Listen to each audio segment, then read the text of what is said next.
경영이론과 조직의 구성 세 번째 시간 이어가겠습니다. 우리가 이제 조직을 운영을 할 때 이제 다음과 같은 원칙을 세워볼 수가 있을 것 같은데요. 아무래도 이제 조직의 목표를 달성하기 위해서는 그 담당하는 어떤 인력, 자원, 업무 이런 것들을 이제 조정해야 될 필요성이 있을 때가 있습니다. 조직 운영과 관련된 조정의 원칙들을 보게 되면요. 다음과 같은 세 가지를 좀 볼 수가 있는데 첫 번째는 명령 단일화의 원칙입니다. 그래서 이 명령 단일화의 원칙이라고 하는 것은 조직 내에서 한 사람으로부터 이제 명령을 받는다는 것을 의미했죠. 그래서 명령 체계 통일성과 일관성을 유지하기 위한 방법입니다. 그래서 이게 이제 가장 강하게 지켜지는 조직이 이제 군대 조직이라고 보면 되는데 매트리스 조직은 이런 원칙을 깨뜨렸었죠. 그러니까 예를 들어서 프로젝트 A가 이루어진다. 그러면 그 디자인 팀에서 파견된 사람은 디자인 부서의 장도 본인의 상관이고, 그리고 실제 프로젝트 A를 담당하고 있는 총괄 책임자도 본인 상관이기 때문에 이제 명령 단일화 원칙이 좀 깨트려지는 이런 조직 구조가 될 수가 있습니다. 두 번째는 이제 명령 체계 원칙인데요. 이건 이제 모든 조직 구성원을 대상으로 어떻게 보면 구성원 간의 상호관계 내지는 명령 체계가 명확해야 된다라는 원칙입니다. 그래서 이러한 모든 업무는요, 좀 이제 명확하게 할당되어서 좀 중복되거나 불필요하지 않게 하지 않게 해야 되겠죠. 다만 이제 이 명령 체계에 대한 원칙이 너무 이제 지나치게 고수가 되면 마치 이제 군대에서 일 처리가 지연되는 것처럼 일 처리가 지연되고 낭비가 초래되는 이런 부작용이 작용할 수 있습니다. 통제 범위의 원칙은요, 한 사람이 관리하는 이제 부하의 수를 적절하게 제한해야 된다라는 원칙이죠. 예를 들어서 어떻게 보면 군대 내에서도요, 한 명의 관리자가 전투를 한다라고 했을 때 한 명의 관리자가 통솔할 수 있는 부하를 좀 이제 제한시켜 놓잖아요. 그래야 어떻게 보면 작전을 수행할 수가 있으니까. 다만 이제 조직 구성에 대한 능력이 뛰어나면 뛰어날수록 어떻게 보면 이제 관리하는 일의 성격이 좀 이제 그 유사할수록 통제 범위가 약간 좀 유연해지는 이런 부분들이 좀 있을 겁니다. 그리고 이제 1990년대 이후에 어떻게 보면 이제 피라미드식 조직 구조보다는 좀 수평화된 조직 구조를 선호하면서 통제 범위가 좀 넓어지고 있는 이런 어떤 추세이죠. 그리고 이제 조직 구조가 또 이제 변화될 수가 있는데요. 조직의 변화라고 하는 것은 결국은 이제 조직 내 인원이 어떻게 변화할 수 있느냐. 그리고 조직 구조, 기술, 운영 방법, 전략 이런 것들이 이제 변화하는 것을 의미하는데 이렇게 이제 조직이 변화하는데 영향을 미치는 요인으로 먼저 조직 목표가 변화하는 것을 들 수가 있습니다. 그래서 예를 들어서 기업의 목표가 안정적인 이윤 추구에서 어떻게 보면 기업의 지역적 확장으로 변했다. 그러면 이제 조금 더 공격적으로 뭐 어떤 지점을 만든다라거나 이런 식으로 하면서 조직 구조가 좀 변화를 해야 되겠죠. 만약에 이제 안정적 이윤 추구는 기능적 조직 구조가 적절하겠지만 지역적으로 확장을 해야 될 때는 지역적 조직 구조로의 전환이 필요할 겁니다. 어떤 지점을 만든다는 거 해가지고요. 자, 그리고 이제 두 번째, 조직이 변화하는 또 다른 것 중에 하나가 기술이 발전하는 거죠. 기술이 발전하다 보면 이제 생산 방법이 변화하게 됩니다. 그래서 기술이 발전하게 되면 이제 뭐 예를 들어서 뭐 대량 생산 체제를 이제 만들 수가 있는 것이죠. 그리고 이제 자동화에 따라서 생산 방법이 발달하게 되고 그러면 이제 예를 들어서 뭐 인력을 조금 이렇게 그 줄이면서 생산 시스템을 이제 추가로 좀 개발하는 이런 형태로 좀 조직이 좀 바뀌게 될 겁니다. 세 번째는 인력 자원의 공급 가능성인데요. 이제 노동 가능 인력의 감소가 조직 내에서 많은 변화를 초래할 수가 있죠. 이제 제가 저번에 수업 시간도 얘기를 했지만 특히나 이제 우리나라에서 금융권이라든가 아니면 제조회사나 공기업 같은 경우들은 정년퇴직자들이 크게 늘어난다라고 했잖아요. 정년퇴직자 이렇게 늘어나게 되면 기본적으로 근로자 수가 계속적으로 줄게 되고요. 그 다음에 여기에는 일자리를 일정 정도는 이제 신규 근로자로 채용을 하면서 생산 및 운영을 이제 보다 더 자동화시키려는 이러한 어떤 조직 구조 변화를 추구하게 될 겁니다. 그리고 법규가 달라지게 되면 조직 구조가 이제 바뀔 수가 있겠죠. 예를 들어서 그 뭐 환경과 관련된 규제가 강화되는 것이 추세고요. 그리고 꼭 이러한 어떤 그 법규까지는 아니더라도 예를 들어서 유럽 같은 경우는 알리백이라고 해가지고 이제 천연자원을 가지고 좀 이렇게 발전을 좀 하는 그걸로 이렇게 상품을 생산해야 되는 이런 이제 측면들이 좀 있죠. 그렇지 않으면 이제 수입을 하지 않겠다라는 이제 입장이잖아요. 이런 어떤 새로운 법규의 어떤 제정이라든가 기존 법규가 개정되는 그리고 마케팅과 관련된 여러 가지 규제가 바뀌게 되면 조직 변화가 좀 이제 바뀔 수가 있고요. 그리고 이제 예를 들어서 이제 조직 변화에 영향을 미치는 중에 또 하나가 이제 노동조합의 결성이 될 수가 있겠죠. 조직 내에서 노동조합이 결성이 됐다. 이러면 이제 새로운 노사관계 변화가 모색될 수 있을 겁니다. 예를 들어서 이제 우리 금융그룹에서 ESG 전담 부서를 신설했다라는 이제 신문 기사가 나왔는데요. 요즘 이제 금융회사들이 이런 ESG 전반 부서를 신설하고 있습니다. 그래서 기본적으로 ESG라고 하는 것은 환경, 어떤 사회적 어떤 그 책임을 다하는 것 그리고 이제 지배 구조인데요. 요즘에는 이렇게 그 ESG와 관련된 인덱스도 많이 개발이 되어 있고 블랙록과 같은 어떤 세계적인 자산 운용사들은 기업이 ESG에 대한 어떤 원칙을 지키지 않았을 때 투자 자금을 다 빼버리는 이런 식으로 이제 행동을 한다고요. 그래서 각 기업체 입장에서는 ESG를 어떤 식으로 할 거냐가 이제 중요한데 이제 여기에 대해서 이런 것도 있다 보니까 이런 이제 부서도 또 신설하는 이런 움직임이 있는 겁니다. 이렇게 조직 구조가 바뀌는 거죠. 자, 그리고 이제 또 살펴봐야 될 게 조직 문화인데요. 사실은 조직 문화가 얼마나 건전하느냐에 따라서 그 안에 있는 조직원들이 성장하는 이제 부분들이 달라집니다. 그래서 조직 문화가 좋은 곳으로 취업을 해라 이런 얘기를 많이 하게 되는데 이 조직 문화라고 하는 것은 조직 내 규범뿐만이 아니라 사실은 어떤 가치관이라든가 믿음이라든가 무의식적으로 나타나는 행동 양식이라든가 즉 조직 구성원들이 공유하는 무형적인 모든 것을 포함을 해요. 그래서 어떤 조직 구성원 전체가 당연한 것으로 받아들이고 따르게 되는 이런 특성들을 가지죠. 그래서 기본적으로 우리나라 뭐 삼성이라든가 현대라든가 LG라든가 뭐 이런 대기업에 입사를 하게 되면요. 약간 세뇌시키듯이 그 회사의 조직 문화를 엄청나게 강조합니다. 그래서 이러한 조직 문화라고 하는 것은 결국은 그 회사가 추구하고자 하는 가치, 어떤 믿음, 사고 방식 이런 이제 내재적 요소들인 거죠. 그렇죠? 그러니까 예를 들어 불가능이 없다. 우리 회사는 이런 어떤 형태의 어떤 가치를 계속 심어주려고 노력을 하는 거죠. 그래서 이러한 것들은 어떤 무형적인 요소들이 녹아 들어간 활동 패턴으로 이해될 수 있고요. 그리고 이제 내재적 속성들은 이제 조직 내에서 다양한 활동을 통해서 반복적으로 나타나게 될 겁니다. 그래서 이러한 것들은 이렇게 될 수가 있겠죠. 뭐 그 구성원들이 도대체 어떤 옷차림을 하고 있고 행동 양식은 뭐고 사내에선 도대체 어떤 이야기들이 있고 사무실 내 인테리어가 어떠냐 이런 것들이죠. 제가 이제 사회생활 하면서 처음으로 들어갔던 회사가 한국의 안센이라는 회사였는데요. 거길 가게 되면요. 약간 신화 같은 게 있었어요. 그러니까 제약 영업을 통해 가지고 엄청나게 매출을 높였던 그래서 그 사람이 어떤 식으로 활동했는지에 대해서 사실 많이 전파를 하려고 하는 이런 측면들이 좀 있었거든요. 그런 것들이 어떻게 보면 하나의 신화처럼 만들어지고 그게 이제 문화화 될 수가 있는 겁니다. 그래서 이제 한국 얀센 같은 경우는 입사자들은요 무조건 2년간 제약 영업을 해야 됩니다. 이제 그게 어떻게 보면 그 조직 문화의 어떻게 보면 문화로 볼 수가 있는 거죠.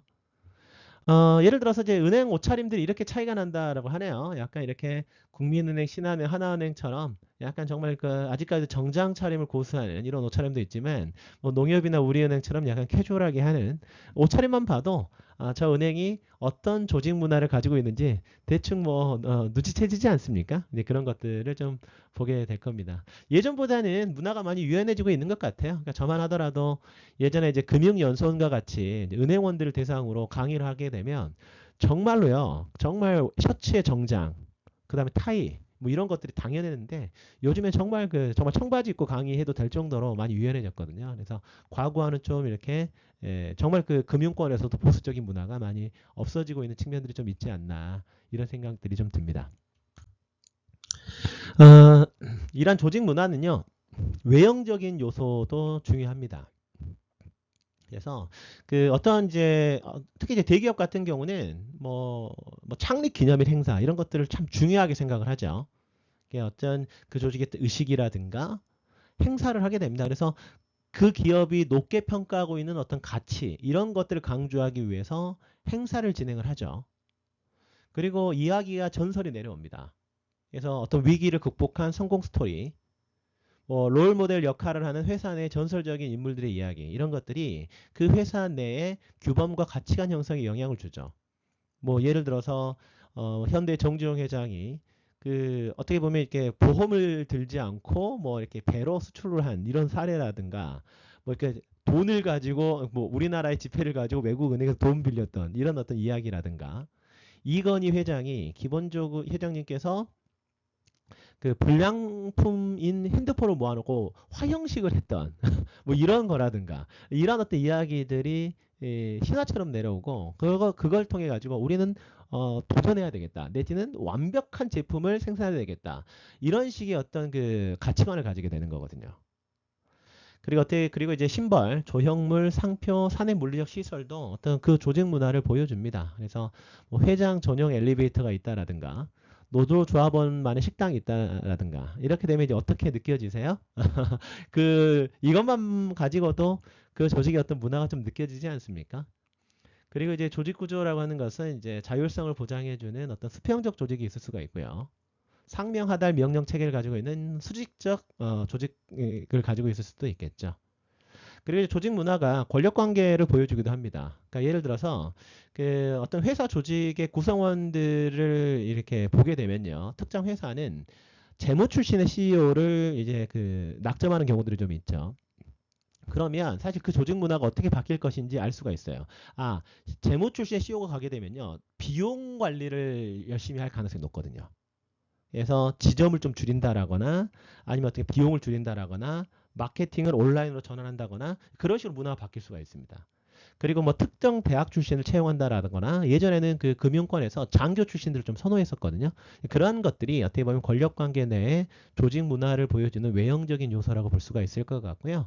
그리고 통제 시스템 하에서도 급여로 어떻게 보상할 거냐 그리고 의사결정이 어떻게 이루어지느냐 품질 관리 제도 이러한 것들도 조직 문화의 외형적인 요소로 볼 수 있다. 이렇게 보시면 되겠죠. 이런 조직 문화는요, 기본적으로 정말 중요한 역할을 하게 됩니다. 비재무적인 영역에서. 그래서 일단 소속감을 부여해 주는 거죠. 뭐 현대맨, 삼성맨 엄청나게 자부심 강하거든요. 그러니까 그 조직이 그 브랜드가 나인 거예요. 물론 이제 이게 퇴직자들 입장에서는 그 명함이 없다라는 것 때문에 이것 때문에 엄청나게 스트레스 받기도 합니다. 그래서 이 조직 문화 별도로 이제 자기만의 브랜드도 물론 개발해야 되겠지만 이 조직이라고 하는 것은 결국은 소속감을 부여해서 그 조직을 나로 이제 동일시하면서 하나의 실체로 인식하게 되는 이런 역할을 하게 되고요. 그리고 이제 안정된 업무 수행을 할 수가 있죠. 그래서 어떤 조직 문화가 뭐 윤리를 중요시한다. 어떤 문제가 벌어졌다. 그럼 난 윤리적으로 행동해야지. 이런 식으로 행동 지침으로서의 역할을 하게 됩니다. 그리고 이제 그러한 것들이 조직 구성원의 행동 양식을 결정지을 수도 있겠죠. 그래서 실제 윗물이 맑아야 아랫물이 맑다는 얘기가 괜히 나온 게 아니죠. 조직 문화를 통해서 상위층이 잘해야 사실은 하위 근로자 계층들이 그걸 좀 따라서 제 역할을 하게 될 겁니다. 이러한 부분이기 때문에 조직 문화를 당연히 기업 경영에 필요한 무형자원의 하나로 보는 겁니다. 결국 이런 기업 고유 문화가 그 구성원들의 어떤 그 윤리성, 행동성, 에너지 이런 것들을 촉발시켜 가지고요. 어떤 구심점을 결집시켜서 그 회사의 어떤 그 생산성을 높이는 핵심 경쟁의 핵심이 될 수가 있는 것 같고요. 그리고 이 기업 문화가 어떤 새로운 가치를 창출하고 동기부여를 할 수 있는 이런 원동력으로 작용할 수도 있습니다. 실제적으로요. 우리 편의점 가서 그 작은 편의점이라고 하더라도 그 편의점 사장님이 어떤 조직 문화, 어떤 우리 편의점은 어떻게 해야 돼라고 명확하게 가지고 있냐 그렇지 않냐에 따라서 종업원들 표정이 다르잖아요. 그 품질, 청결, 서비스 이런 가치를 강조하는 조직 문화가 있다. 이 안에서 근무하고 있는 그 직원들이 있어요. 정말 그 작은 공간이라고 하더라도 정말 깨끗이 청소하고 웃으면서 응대하려고 하고 이렇게 될 수가 있겠죠. 근데 서비스 품질을 신경 쓰지 않는 조직 문화다. 이러면은 정말 성의 없는 그렇죠. 그러니까 작은 곳에서 너무 빈틈이 많이 드러나는 그런 어떤 조직들이 좀 있죠. 그래서 이런 조직 문화라고 하는 것은요, 결국은 이게 비재무적인 영역이라고 생각하지만 결국은 이제 고객에 대한 어떤 감동으로 연결이 돼서 그 조직 자체의 생산성 자체를 좌우할 수도 있는 이런 측면이 될 수 있다라고 좀 보시면 되겠습니다. 자, 그렇다면 한번 조직 문화의 유형을 한번 살펴보겠습니다. 카메론과 퀸의 어떤 연구를 보게 되면요. 자, 조직을요. 자, 내부 집중과 외부 집중, 그리고 유연성과 안정성과 통제 이렇게 좀 나눠 가지고 내부 집중이면서 약간 유연성을 추구하는 조직 문화를 이제 부족 조직 문화라고 이제 정리를 했고요. 그리고 유연성과 외부 집중을 하는, 그렇죠? 이걸 추구하는 이제 조직 문화를 에도크라시 조직 문화 이렇게 구분을 했습니다. 그리고 내부 집중이면서 안정성과 통제를 추구하는 것이 바로 계층적 조직 문화고요. 자, 외부 집중이지만 안정성과 통제를 추구하는 이런 조직 문화가 시장 지향형 조직 문화입니다. 그래서 이 부족 조직 문화는요, 어떻게 보면 이제 구성원 간의 긴밀한 관계가 초점이 될 수가 있겠죠. 그래서 어떻게 보면 이제 조직이 크지 않고 이제 시작하는 어떻게 보면 스타트업이나 중소기업에서 찾아볼 수 있는 조직 문화라 볼 수 있을 겁니다. 구성원 간의 긴밀한 관계 구축이 있다 보니까 어떤 멘토링, 코칭에서 약간 도제식 인재 양성 시스템을 가지고 있고요. 그리고 팀 중심적인 업무 진행이 있고, 그 다음에 이제 그 사람이 이제 헌신적으로 업무를 몰입하게 되는 직원이 많지가 않으니까요. 이런 것들을 추구하는 것이 바로 부족 조직 문화로 볼 수가 있고요. 두 번째는 에도크라시 조직 문화인데, 이거는요, 이른바 이제 뭐 구글이라든가 트위터라든가 메타 이런 그 혁신적인 기업에서 추구하는 조직 문화로 볼 수가 있는데, 다양한 전문 기술을 가지고 있는 좀 이질적인 전문가 이런 사람들이 프로젝트를 중심으로 그룹을 구성하는 이런 임시 조직이 가지고 있는 문화가 바로 에도크라시 조직 문화라고 볼 수가 있습니다. 왜 이런 조직 문화가 필요할 수밖에 없느냐? 외부 환경이 너무 급격하게 바뀌어가고 있는데 거기에 대처를 해야 되는 거예요. 그래서 신축적으로 대응을 해서 고객의 욕구를 충족시키고자 하는 이런 혁신적인 조직 문화 유형이 바로 에도크라시 조직 문화다. 이렇게 보시면 되겠죠. 자, 그리고 이제 계층적 조직 문화는요. 이거는 이제 어떻게 보면 내부 지향적이면서 통제를 추구하다 보니까 외부 환경이 극히 안정적인 이런 기업에서 이런 계층적 조직 문화가 나올 수 있겠죠. 그래서 내부 운영의 일관성이라든가 신뢰도에 좀 초점이 맞춰져 있고요. 아무래도 뭐 창의성보다는 뭐 효율성을 제고하거나 비용을 관리하거나 문제를 해결하거나 오류를 최소화하는, 즉 의사결정 과정이 보수적인 이런 이제 조직 문화가 계층적 조직 문화입니다. 그리고 시장 지향적인 조직 문화는 조직 목표에 대해서 명확한 비전, 그리고 매출액 증가, 시장 점유율 이런 경쟁 목표 달성에 초점이 맞춰져 있고요. 그리고 어떠한 장애 요인이 있더라도 이걸 제거하면서 사업 목표를 달성하고자 하는 분위기입니다. 그래서 고객의 높은 가치를 제공하는 게 핵심 가치일 가능성이 매우 높아요. 강력한 브랜드를 보유하고 있는 것이죠. 자, 그러면 에도크라시 조직 문화하고요. 시장 지향적 조직 문화와 관련된 사례를 한번 살펴보겠습니다. 에도크라시 조직 문화는 뭐 얘기했던 것처럼 혁신 그리고 창의적인 해결책 개발을 중시하는 관리 스타일로 볼 수가 있는데, 그래서 뭐 빠르게 발전하는 어떤 그 환경, 그래서 뭐 기술 산업이라든가 스타트업 컨설팅 회사에서 자주 찾아볼 수가 있습니다. 뭐 예를 들어서 이제 구글 같은 경우는요, 어떤 조직 문화가 있냐면 그 직원들의 업무 시간에서 일정한 시간을 자신의 프로젝트에 할당할 수 있는 20% 시간 정책을 시행하고 있다고 해요. 그래서 직원들이 어떻게 보면 새로운 아이디어를 내고 혁신을 추구할 수 있는 이런 문화를 조성하고 있고요. 그 다음에 이제 고원앤 어소시에이츠 같은 경우는 이건 이제 제품 개발에 있어서 매우 유연한 접근 방식을 취하고 있는 회사로 유명합니다. 그래서 직원들이 프로젝트 기반으로 역할을 수행을 하는데 직원 스스로가 프로젝트를 제안하고 팀을 만들 수가 있어요. 그러다 보니까 아무래도 이제 창의적인 아이디어가 자연스럽게 표면화될 수 있는 이런 환경을 조성할 수가 있겠죠. 그렇죠? 그리고 EDO 같은 경우는 이제 디자인 및 컨설팅 회사입니다. 그래서 문제 해결을 위해서 어떻게 보면 다학제 팀을 구성을 하는데, 다학제 팀은 따로 살펴보겠지만 서로 다른 전문 분야의 전문가들로 구성된 팀을 의미합니다. 그래서 프로젝트별로 전문가들이 모여서 협력하고요. 이제 자유로운 의견 교환이 가능한 이런 어떤 조직 문화를 가지고 있고, 그러다 보니까 아무래도 뭐 실험 혁신을 장려하게 되고 각 팀원의 독립성과 창의력을 최대한 보호해주는 이런 조직 문화겠죠. 그리고 넷플릭스 같은 경우도 이제 조직의 유연성과 개별 직원의 책임감을 강조하는 문화로 유명한데 직원들 스스로 본인의 휴가 일수를 책정할 수 있다라고 하죠. 그러면서 이제 조직 내에서 본인의 역할을 다 하는 이런 것들이 바로 에도크라시 조직 문화로 볼 수 있을 겁니다. 여기서 이제 다학대 팀에 대해서 좀 얘기를 좀 나눠보면요. 예를 들어서 이제 토스 같은 경우 엄청나게 그 다양한 금융 서비스를 해오지 않았습니까? 그러니까 이체를 할 때 비용이 들어간 것들을 많은 것부터 해가지고요. 사실은 이렇게 그 저 같은 경우도 이렇게 토스와 관련돼서 그 토스 증권을 이용하고 있거든요. 그래서 해외 투자할 때 토스 증권을 이용을 하는데 이 특정 이게 이제 금융에만 제한이 돼서는 이러한 어떤 서비스가 나오긴 어려워요. 그래서 이 다학대 팀이라고 하는 것은 결국은 어떻게 보면 이제 특정 프로젝트나 문제 해결 과제를 위해서 다양한 배경과 지식을 가진 구성원들 모여가지고 경험을 나누는 건데 예를 들어서 비즈니스 혁신 프로젝트다. 기술자만 있었으면 안 되고 마케터, 디자이너, 금융 전문가 함께 작업을 해가지고 새로운 서비스를 개발을 하는 거죠. 뭐 의료 분야다. 그러면 의사, 간호사, 사회복지사, 심리학자 이렇게 협력해가지고 치료 계획을 수립하는 이런 형태가 바로 이제 토스로 볼 수가 있겠다. 이렇게 보면 되겠죠. 자, 그리고 이제 시장 지향적 조직 문화를 좀 살펴보게 되면요. 아무래도 이제 고객의 요구와 시장 변화에 대한 민감성을 중요하게 생각을 하고 조직의 전략과 운영이 이를 반영하도록 하는 조직 문화라 볼 수가 있는데 이 시장 지향적 조직 문화에서 하여튼 최우선 가치는 고객 만족입니다.